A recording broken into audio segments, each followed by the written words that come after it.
In today's video, I'm going to show you a few of my favorite drills to work on your reaction time and your retargeting skills when it comes to shooting three-point shots.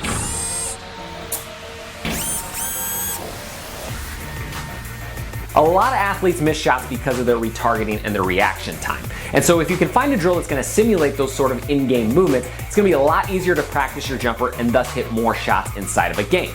So today what I'm going to walk you through is I'm going to walk you through the pistol series, which is one of my all-time favorite reactionary and retargeting drills. So get your reps in on these and get lights out. All right, so the first drill is pistol threes. So the passer stands behind the shooter who faces the basket and drops the ball off to the left or to the right. As the passer, you want to randomly select what side you drop the ball off to. That way the shooter's always guessing and reacting. Keys here that the shooter's working on staying springy on the balls of their feet and locating the target quickly.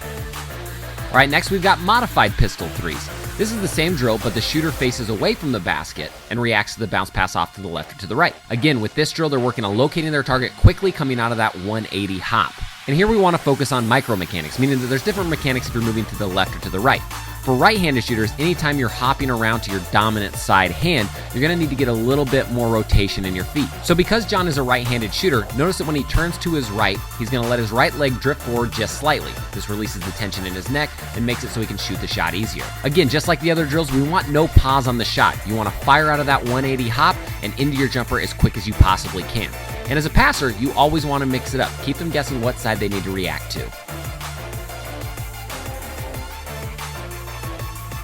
All right, so now we move to pistol two ball. So this is just like the pistol shooting before, but now we're dropping off two balls and they're reacting to one or the other. Now here you can react to multiple different types of calls. You can either react to something like left or right, or in this case, we're using different colored basketballs, so John's reacting to when I say black or brown. Now, if you really want to get advanced, you can mix calls together. So I might bounce both basketballs out, and I can either call black or brown or left or right. That way he's got more decisions to make and react to the basketballs. Now, some people might see this and they think this isn't game-like, and so it doesn't make any sense. But really it does. The whole idea is we're trying to draw John's attention away from the basket onto the basketball, so he has to retarget and relocate where he's shooting. And that aspect is hyper game specific.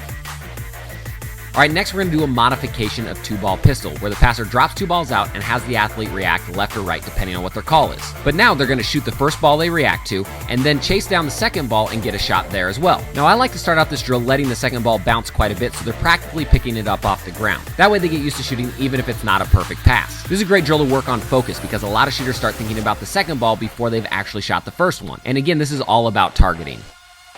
All right, now we're doing the same modification, but I'm grabbing the second basketball and giving him a little bit better pass. Again, as a passer, you want to work on mixing it up because in a game, you're not always going to get passes at the exact same spot on your body. So this is a perfect way to ensure that you're going to be able to hit shots no matter where the pass comes to you. And again, it's all about focus with this drill, so make sure you dial in and hit that first shot before you move to the second basketball. All right, so now we're moving to modified pistol two ball, which is the exact same thing, but the athlete's facing away from the basket and you're dropping a ball off on each side. And just like the modified pistol shooting before, they're working on shooting quickly coming out of it and reacting staying on the balls of their feet. Remember, you can get different color basketballs, you can use left or right calls, or you can combine them together to make it even more difficult. Just make sure they're not pausing and going up with their shot quickly out of the turn. All right, so next we're doing the exact same drill, only we're adding a separation move out of it. So you'll notice that as John reacts, he's going to control the ball and then use a separation step back before he goes into his jumper. This is just another layer or wrinkle to the drills that you can use to make it that much harder for the athlete to hit shots. So as they get better, they can still improve on different aspects. Now, if you're doing color calls, a lot of athletes will start to cheat and they'll look and see what ball's in your hand before they turn around. So what you can do is you can switch hands with the basketballs and that way it can screw them up. This is a great way to keep them on their toes and keep them guessing on what direction they're going to have to react to. That way everything's more game-like and they're used to shooting off of reactions. All right, so those are the ultimate three-point shooting drills, and they're some of my absolute favorite drills that you can do to develop that in-game retargeting and reactionary shooting. And again, those are two of the most important keys that a lot of coaches don't coach and make a huge difference once the actual gameplay comes. So work on these drills in this workout as much as you possibly can, and I guarantee that you will hit more three-point shots in-game. All right, if this video helped you out, go ahead and hit that like button, and then head to the comment section down below and let me know what sort of video you want to see next. This is a channel for the people, by the people, and I run pretty much everything off of request, so leave it down below, and hopefully we get to it. And if you're new to shot mechanics, you're gonna want to do two things. Number one, hit that subscription button because we put out a ton of videos every week, and they're all gonna get you better, I guarantee it. The second thing you want to do is click the button up here or the link in the description, get a free copy of my #1 scoring workout. This is a scoring workout that will probably increase your scoring average the very first time you use it because it's unlike anything you've probably ever done before. So I highly recommend you check that out, and after all, it's free. Again, I'm Coach Colin Castello with Shot Mechanics Basketball. Thanks for watching, and until next time, splash on.